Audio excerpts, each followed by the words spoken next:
La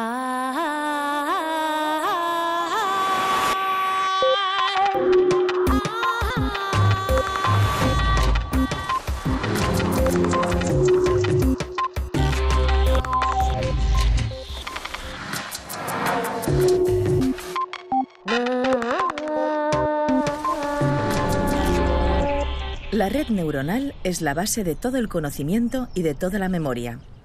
Joachim Fuster.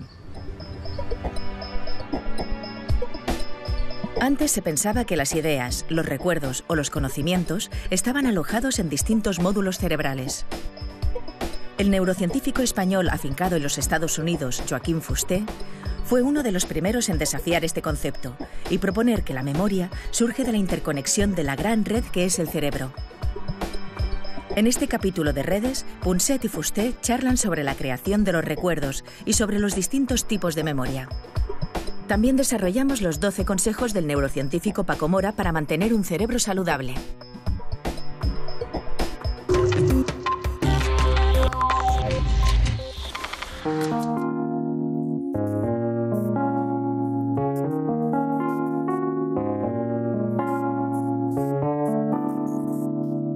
Joaquín, vamos a ver, hay una cosa en materia de cerebro que me ha preocupado toda la vida y estoy seguro que nuestra audiencia estará encantada también de descubrir por fin qué es lo que nos pasa por dentro, ¿no? A mí me contáis los médicos y los físicos que efectivamente se me van muriendo las neuronas y sin embargo, oye, la memoria de una cara, de una persona, me queda forever, me queda para siempre. Puedo llegar a los 80 años y allí está. ¿Dónde está? ¿Dónde se pone? ¿Dónde guardo este recuerdo en células que han muerto o desaparecido? En primer lugar, el motivo por el que una memoria es tan firme, tan sólida y tan duradera, el motivo principal son las circunstancias emocionales en que se adquirió la memoria en general. Ajá. Se forman firmemente con las emociones, con el clima emocional en que se adquieren las memorias. Además, en el curso de la vida se ejercitan estas memorias repetidamente. Luego hay otro factor importante, que es el tipo de memoria que queda. Hay muchas clases de memoria. Está la memoria semántica, más bien abstracta, del conocimiento.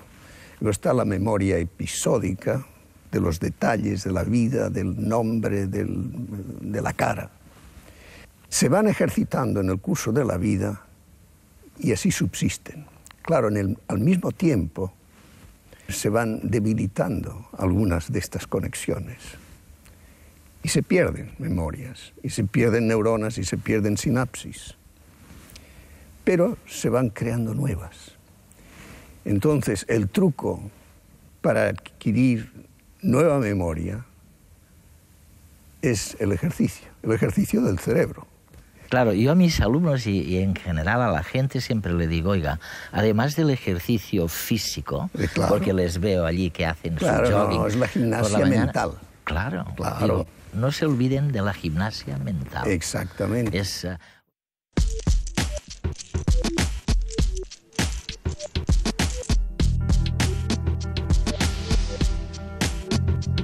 Hasta hace poco se creía que a partir de los 40 comenzaban a morir y morir neuronas, irremediablemente. Menudo panorama nos dejaba eso. Un cerebro casi vacío, rígido, incapaz de aprender. Por suerte, ahora sabemos que no se mueren, aunque sí disminuyen el volumen y las conexiones entre ellas. Son las células más duras y resistentes del organismo. Nacen nuevas neuronas toda la vida, sobre todo en el área del cerebro dedicada al aprendizaje y la memoria, pero para ello hay que estimularlas. El cerebro es el órgano más complejo del cuerpo. Pesa casi 1,5 kilos y contiene más de 100.000 millones de neuronas distribuidas en complejísimas redes. Llega a la edad madura a los 30 años y a partir de ahí empieza a envejecer. Para retrasar este envejecimiento, podemos seguir los 12 consejos del neurocientífico español Paco Mora, que nos ayudan a posponer la llegada de enfermedades como el Alzheimer, el Parkinson o la demencia senil. Consejos para un cerebro sano. 1. Comer menos. Comer más de lo que necesitamos aumenta el estrés oxidativo del organismo, que agrede a las proteínas, a los lípidos, al ADN y al cerebro. Menos comida potencia la producción de nuevas neuronas en el hipocampo, la región encargada del aprendizaje y la memoria, aumenta la sinapsis y favorece los mecanismos de reparación neuronal. 2. Deporte de forma regular. Mens sana in corpore sano. Al practicar deporte aeróbico de forma habitual y continuada, segregamos unas sustancias que repercuten en una mayor plasticidad del cerebro. Se potencian las sinapsis entre neuronas, la clave del aprendizaje y la memoria. 3. Hacer ejercicio mental todos los días. Jubilarse no implica sentarse en el sofá de casa a ver la tele, hacer crucigramas o leer. Debemos estimular la mente con retos. Por ejemplo, aprender un idioma nuevo. Es una tarea fascinante, que requiere esfuerzo pero que produce mucho placer, porque es útil y porque provoca la admiración de los demás. 4. Viajar mucho. Viajar requiere, en esencia, aprender y memorizar, adquirir percepciones y memorias nuevas. La rutina es nefasta para el cerebro. Además, viajar genera un cúmulo de emociones, que es realmente lo que mueve a nuestras neuronas. 5. Vivir acompañado. Una buena salud mental pasa por tener relaciones buenas y constantes con los demás. La transferencia emocional tiene muchas ventajas sociales. Quienes viven en pareja y tienen amigos se adaptan mejor a los cambios. 6. Adaptarse a los cambios. Adaptarse quiere decir también asumir los tiempos que corren. Si nos aislamos, si decimos, yo ya soy muy mayor para esto, lo único que conseguimos es estresarnos emocionalmente. 7. Evitar el estrés crónico. El estrés crónico tiene muchas consecuencias dañinas sobre el organismo y el cerebro. Libera de forma constante hormonas glucocorticoides que afectan directamente al cerebro. Lo mejor para contrarrestarlo es practicar deporte. 8. No fumar. Este hábito puede producir pequeños infartos cerebrales y declinar las funciones mentales. La nicotina produce una reducción de la memoria y la atrofia y la muerte de las neuronas. Además, aumenta el estrés oxidativo en el cerebro. 9. Dormir bien. Necesitamos entre 7 y 8 horas de sueño reparador cada noche, para que nuestro cerebro pueda borrar aquella información innecesaria y reforzar los conocimientos aprendidos. También para reparar tejidos dañados. 10. Evitar el apagón emocional. La motivación, la ilusión, la emoción es lo que nos empuja a tener ganas de vivir. Ese es el motor que llevamos dentro y que nos mueve a querer seguir estando vivos. 11. Agradecimiento. Agradecer es uno de los gestos humanos más bellos, que une a quien agradece y a quien recibe el agradecimiento. La vejez es un tiempo sano de agradecer, de dar, de crear nuevos lazos y dejar atrás antiguos lastres que eran causa de tensiones, angustias y pesadumbres. 12. Las pequeñas cosas. Ser mayor, de mente clara y sano, es un privilegio. Disfrutemos de las pequeñas cosas, sin crearnos necesidades por las que tengamos que luchar para conseguirlas. Leyendo tus cosas, hay algo... Hoy eres, no te lo voy a decir a ti, pero eres uno de los grandes neurólogos de este planeta. Muy pequeñito. Bueno, pero de verdad, has sido el primero en cantidad de cosas. Y en una cosa que fuiste el primero, fue en constatar que realmente lo que tú llamas el conocimiento no estaba fijo o inserto o localizado en una parte especial del cerebro. Era lo que llamabais, me parece, la concepción modular del cerebro. Sí. Y dices, eso es el pasado. Lo es. Tú dices. Lo es. ¿Por qué lo sustituyes eso? Por la red.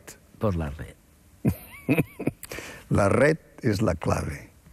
La red neuronal, sobre todo las redes de la corteza cerebral, son la base de todo el conocimiento y de toda la memoria. se forman a lo largo de la vida con la experiencia por el establecimiento de conexiones. Entre neuronas. Entre neuronas que pueden estar agrupadas en grupos pequeños, sobre todo en las zonas primarias, sensoriales y motoras, que pueden llamarse módulos, si tú quieres. Esto. Es decir, los módulos están a la base. Es el ver, es el tocar, es el oír, es el moverse. Pero la conciencia del conocimiento y la conciencia de la memoria está en la red, que es en la agrupación. Es relacional. Es relacional. El código de la memoria, el código del conocimiento, es un código relacional. Es un código de relaciones.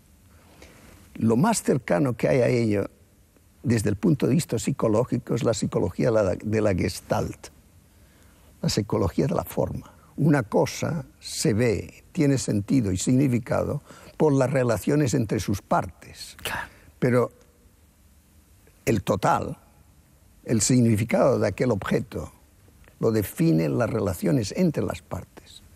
Y no es reducible a las partes en sí. Es decir, que el todo es mucho más que la suma de las partes. Y una neurona puede ser el centro de muchas cosas. Oh, claro, ¿no? de muchas. Las redes neuronales del conocimiento, debido al hecho que se forman por asociación, todas ellas, y por vivencia, comparten células y grupos celulares. Es decir, que un grupo celular puede ser parte de muchas redes, de muchísimas redes. O sea, corrígeme a ver si he entendido bien. Quiero decirte que si yo me fijo en la estructura de la neurona para saber qué pasa con el conocimiento, sí, no voy a ir muy lejos. No vas a ir muy lejos. Es como... ¿Por qué? Porque el código de la cognición es un código relacional a nivel de la red. Y es irreducible a las partes. Es decir, hacer lo que tú decías sería como pretender entender el significado de lo que dice la carta escrita estudiando la composición química de la tinta.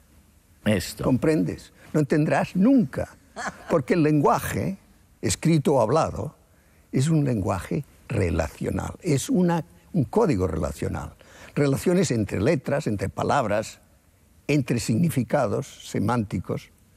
Es decir, que no se puede reducir a sus partes mínimas. Antes se creía que el cerebro era una especie de armario lleno de cajones en los que se iban archivando los recuerdos. Se solía pensar que cada área cerebral estaba especializada en una sola función.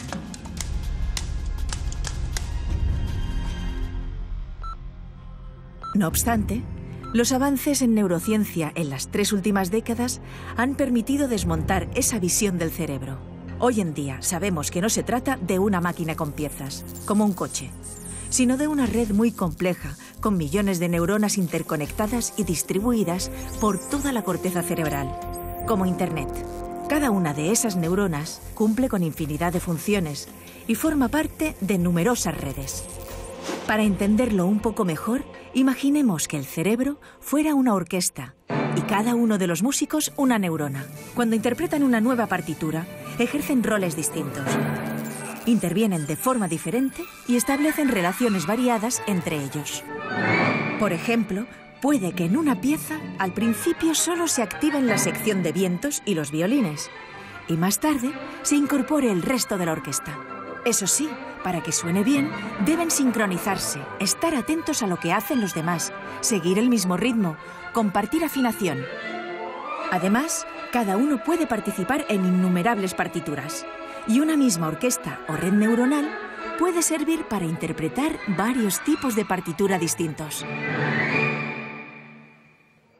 Eso mismo ocurre, aunque de forma más compleja, en el cerebro, con las alrededor de 20.000 millones de neuronas que lo forman. Los conocimientos o las memorias que aprendemos son redes de neuronas entrelazadas por enlaces sinápticos, por conexiones entre las células nerviosas. Es así como adquirimos nuevas memorias y el cerebro las guarda en redes distribuidas. Mis memorias son distintas de las tuyas porque las relaciones se han formado de modo distinto, con elementos aleatorios que son distintos para mí y para ti, pero compartimos ciertas redes en común, que son las redes de la cultura, el ambiente en que hemos vivido, las leyes del léxico, del lenguaje. Y eso queda. Eso queda y está por encima de todo, porque es el resultado de la repetición de redes más chicas, más pequeñas, que están a la base de esas redes, porque están organizadas de modo jerárquico, ¿entiendes? A nivel más bajo está la memoria sensorial, motora, primaria. Esta sí que se puede reducir a módulos, ¿entiendes? Sí. Ciertas partes del cerebro. Pero cuando nos salimos de allá y subimos a las zonas asociativas de la corteza, la memoria se va haciendo más interconexa, más compleja, más amplia y más difusa. Esto también le da solidez, porque puede perderse algunas de las vías de acceso a ella, pero otras quedan. Tú te fijas muy bien que cuando te encuentras que no recuerdas el nombre de una persona, empiezas a tantear en tu mente las distintas circunstancias en que la has visto, para poder enganchar con aquella asociación y aquello te lleva a ello. Desgraciadamente, de todos modos, a veces cuanto más buscas, menos recuerdas. Esto es el factor emotivo, la inhibición que te hace olvidar algo. Exacto, que no es justamente olvidar, lo que... ¿no? Un psiquiatra como tú, ¿intuíais que el cerebro era algo tan sofisticado, tan complicado, con sus fases, sus relaciones, sus percepciones iniciales? Yo sí, lo intuía. Con toda humildad te lo digo, ¿no? Y por eso me fui a estudiarlo en otro lugar, porque no se podía estudiar en España. ¿Por qué estudiabas? Porque tú fuiste conocido primero porque descubriste la célula de la memoria. Las células de la memoria, perdón, plural. Las células en los primates. Sí. ¿Y por qué estudiabas las células, las neuronas de los primates? Pero las estudiaba en un contexto. Las estudiaba en animales que hacían su conducta normal y corriente. Y de esta manera, pues, adquirí el conocimiento de que en ciertas partes de la corteza cerebral existían unas células que mantenían la información de un objeto sensorial, visual o auditivo durante segundos o minutos hasta que el animal hacía su acción, en este caso el discriminar entre dos colores, por ejemplo, y para conseguir una recompensa, lo que fuera, ¿no? Esta es la memoria que llamamos memoria de trabajo. Working memory. Working memory. Y esta working memory no es un tipo especial de memoria, lo que es memoria a largo plazo, que se usa ad hoc en aquel momento, puesta al día, diríamos, para ejercer una acción o resolver un problema. Esto es importante. Es para algo que se recuerda. Claro. Pero en el uso de esta memoria, uso yo la memoria a largo plazo, que tengo ya allí preformada, solo con variaciones que son aducentes a hacer lo que tengo que hacer en aquel momento, ¿no?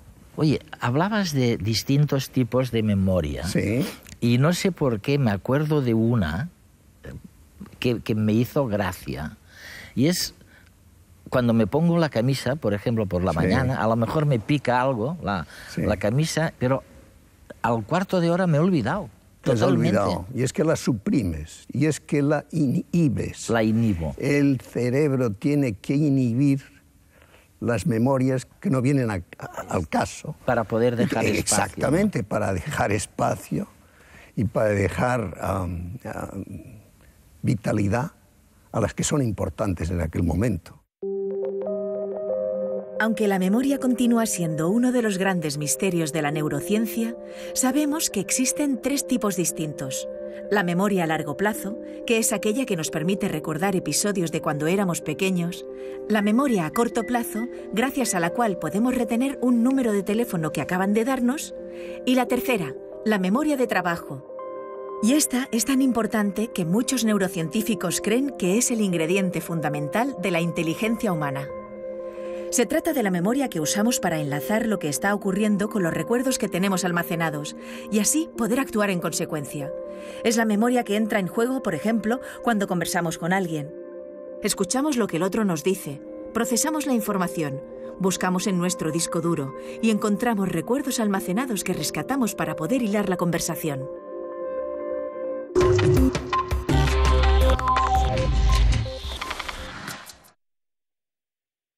¿Qué hacemos con el cerebro? Todo. Nos ajustamos al medio ambiente. El cerebro es la interfase que hay entre nosotros y el medio ambiente. Cuando digo medio ambiente, no quiero decir solo el ambiente externo, sino el ambiente interno, el milieu interno. Entonces, en el curso de la evolución se ha desarrollado sobre todo la corteza muchísimo, muchísimo.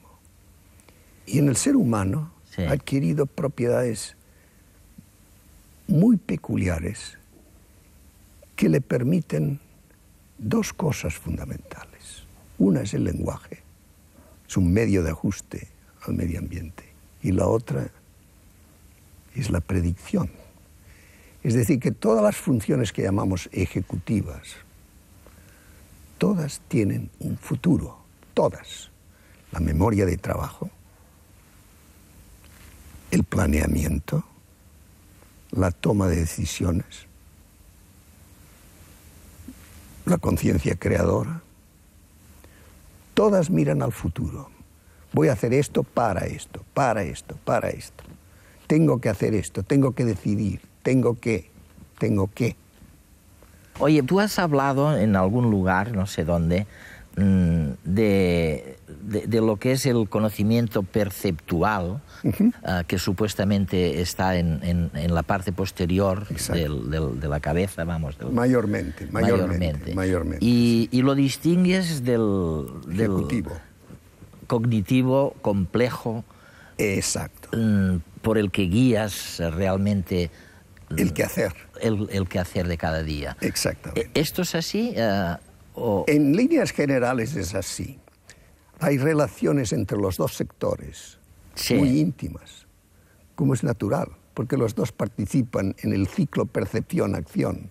Percibo y esto educa, informa mi acción.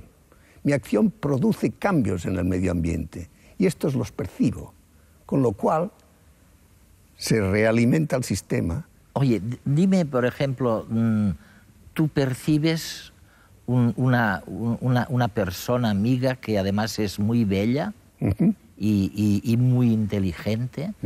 Y eso lo percibes supuestamente con con mis redes neuronales, sobre todo de la corteza posterior. Exacto. Y también con líneas de influjo de los centros emocionales del cerebro y de la estética. Estos colorean mi visión de aquella persona. Y además se relacionan con la memoria que tengo ya de aquella persona o de otras parecidas para informar cómo tengo que reaccionar en aquel momento a aquella persona. Entonces entran en función las redes anteriores de la corteza frontal. Esto. Exactamente. Y informan y modulan mi conducta, mi lenguaje. El lenguaje es un ejemplo clarísimo del ciclo percepción-acción. Yo estoy hablando contigo. Hay 2 ciclos que funcionan aquí, el tuyo y el mío. Yo hablo, esto produce ciertas reacciones en tu cerebro. Tú procesas lo que yo digo e informas lo que vas a decir. Te informa lo que vas a decir. Dices, yo te escucho. Mi ciclo funciona haciendo lo mismo. Es decir, que estamos engarzados en dos ciclos de percepción-acción.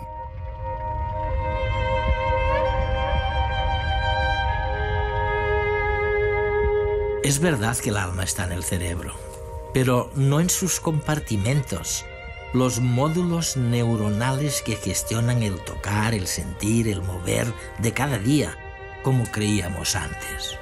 El alma está en la red cerebral. El gran neurocientífico español Joaquín Fuster fue el primero en sugerir que la base del conocimiento surge de la interconexión entre los distintos módulos cerebrales. Y ese cuchicheo entre los distintos compartimentos del cerebro es el que da lugar a la cognición. No es raro que sea así. En los 3 días que estuvimos en Mallorca, en un congreso con los principales neurocientíficos del mundo, quedó patente que el cerebro intenta siempre hacer predicciones y para ello tiene que elaborar, no tiene más remedio, las más disparatadas hipótesis a su alcance. Y la mejor manera para lograrlo es trabajar en red, algo semejante a lo que sucede en los mejores centros de investigación científica, que suelen ser multidisciplinares.